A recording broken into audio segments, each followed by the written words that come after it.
I.S. जौहर भारत का वो हरफन मौला कलाकार जिसे नई जनरेशन करण जौहर के ताऊ के रूप में जानती है। ये करण जौहर से भी ज्यादा पॉपुलर और इंटरनेशनल स्टार थे।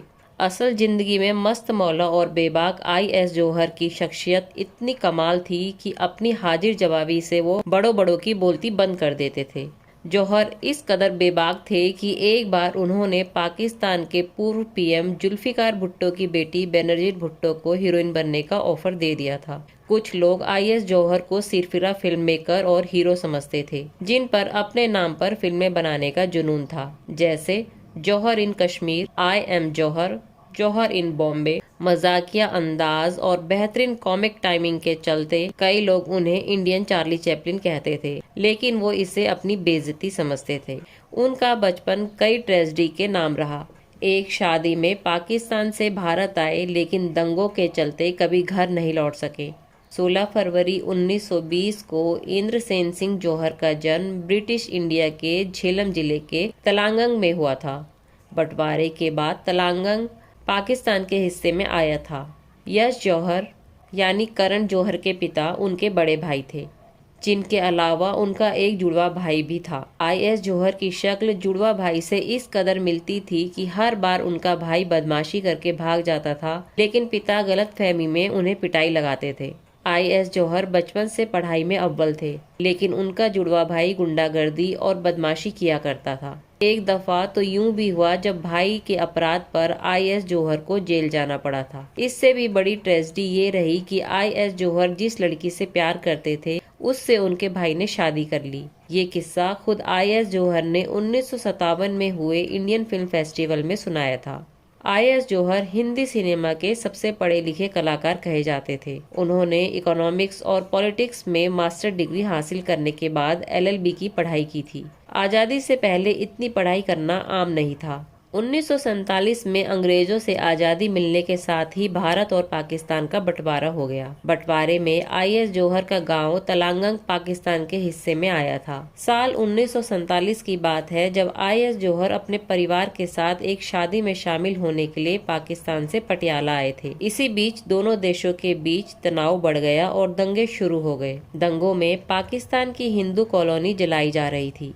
दंगों में इतने लोग मारे गए कि डर के चलते I.S. जौहर का परिवार कभी पाकिस्तान लौटा ही नहीं। शुरुआती कुछ महीने उन्होंने दिल्ली में गुजारे और फिर I.S. जौहर नौकरी की तलाश में जालंधर आ गए। लिखने में बहुत माहिर थे। हिंदी सिनेमा में स्क्रिप्ट राइटर बनने का सपना लिए ये 1949 में बॉम्बे चले आए। बॉम्बे में उन्होंने फिल्मों की स्क्रिप्ट लिखनी शुरू कर दी। 40 के दशक के आखिर में उन्होंने फिल्म एक थी लड़की की कहानी लिखी थी। ये स्क्रिप्ट उस जमाने के मशहूर फिल्म मेकर रूप के शौरी को बेहद पसंद आई थी, जिस पर उन्होंने फिल्म एक थी लड़की बनाई। फिल्म में मीना शौरी लारा लप्पा गर्ल बन गई। फिल्म के राइटर होने के साथ I.S. जौहर ने इसमें कॉमेडियन का छोटा सा रोल प्ले किया था। उस छोटे से रोल की बदौलत I.S. जौहर को लगातार फिल्मों में काम मिलने लगा। करीब 3-4 फिल्मों में एक्टिंग करने के बाद 1952 की फिल्म श्रीमती जी से उन्होंने बतौर डायरेक्टर काम करना शुरू कर दिया।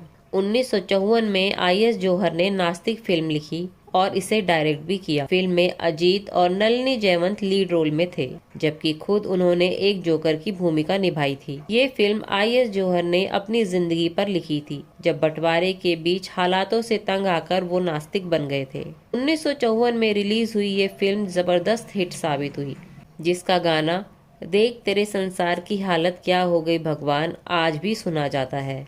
इस फिल्म में I.S. जौहर बेहतरीन हीरो, कॉमेडियन, स्क्रिप्ट राइटर होने के साथ साथ एक बेहतरीन डायरेक्टर के रूप में भी उभरे। I.S. जौहर को अपने नाम और सरनेम से बेहद लगाव था। 1965 में उन्होंने अपने नाम पर जौहर महमूद इन गोवा, जौहर इन बॉम्बे और जौहर महमूद इन हांगकांग भी बनाई। उन्होंने अपने नाम पर कुल 7 फिल्में बनाई। उनके नाम पर बनी फिल्में कॉमेडी की गारंटी समझी जाती थी। I.S. जौहर ने 22 साल की उम्र में लाहौर की रहने वाली रामा बाई से शादी की थी। इस शादी से उन्हें 2 बच्चे हुए, लेकिन भारत आने के बाद 1949 में I.S. जौहर ने पत्नी को तलाक दे दिया। ये वो दौर था जब तलाक का नामो निशान नहीं होता था। ऐसे में जब 1949 में I.S. जौहर ने रजिस्टर्ड तलाक लिया, तो ये शुरुआती तलाक लेने वाले भारतीयों में शामिल हुए। इसके बाद उन्होंने 4 और शादियां की, लेकिन सारी ही शादियों का अंत तलाक से हुआ। ऐसे में उन्हें तलाक का ट्रेंड लाने का क्रेडिट दिया जाता है। IS जौहर भारत के अलावा इंटरनेशनल फिल्मों में बेहतरीन काम करने पर हॉलीवुड में भी मशहूर हुआ करते थे। उनकी कॉमिक टाइमिंग इतनी बेहतरीन थी कि अक्सर लोग उनकी तुलना चार्ली चैपलिन से करते थे। साल 1957 की बात है, लंदन में हुए इंडियन फिल्म फेस्टिवल में IS जौहर को बतौर स्पीकर इनवाइट किया गया था।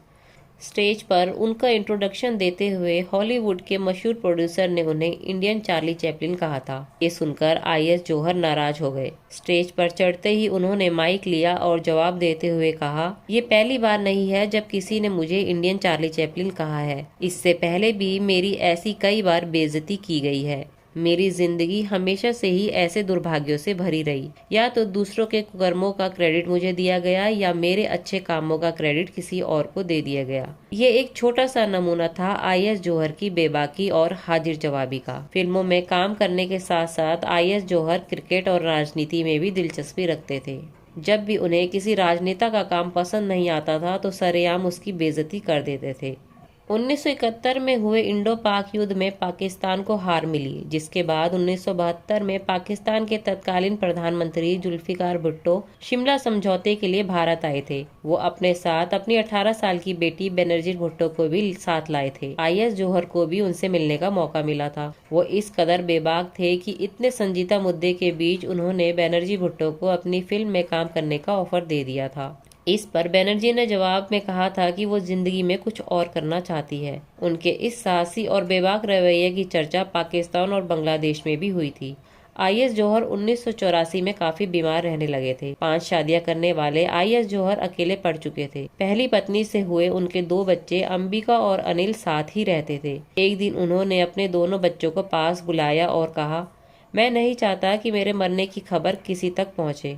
बच्चों ने तब तो उनकी बात को संजीदगी से नहीं लिया, लेकिन 2 दिन बाद ही 10 मार्च 1984 को IS जौहर का निधन हो गया। उनके बच्चों ने उनकी आखिरी इच्छा का सम्मान करते हुए उनकी मौत की खबर किसी को नहीं दी। गंभीर बीमारी के बीच में भी उनके मजाकिया अंदाज में कोई कमी नहीं आई थी। एक रिपोर्ट के अनुसार उन्होंने मौत से पहले बेटे से ये भी कहा था कि अगर उनके मरने की खबर अखबारों में छपे तो वो अखबार उन तक जरूर पहुँचाया जाए।